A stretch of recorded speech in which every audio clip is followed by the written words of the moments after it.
સાધુ બાપા, આ મારી દીકરી કાજલબેન વકીલ તમારો કેસ હવે આ લડશે.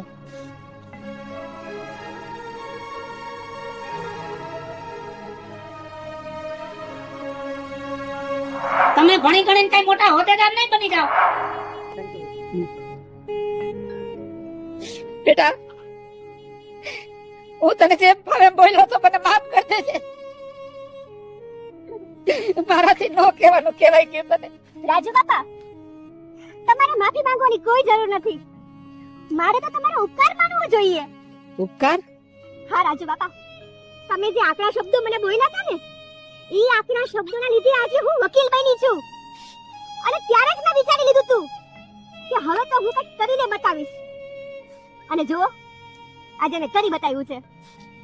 રાજુ બાપા, હવે તમે કોઈ ઉપાધિ ના કરો. તમારો કેસ હું જ લડીશ. સાચી વાત છે બેટા, તું મારો કેસ લડીશ, પણ મારે તને થોડું ઘણું દેવું તો પડશે ને. રાજુ બાપા, હવે લેતી દેતી ની વાત મેલી દ્યો. કેમ કે લેતી દેતી તમે અમારી એને કરી હતી ને, એટલે તો મારી દીકરી લડવાને લાયક બની છે. એટલે એ બધું ભૂલી જાવ અને હવે તમે કેસ લડવાની તૈયારી કરો.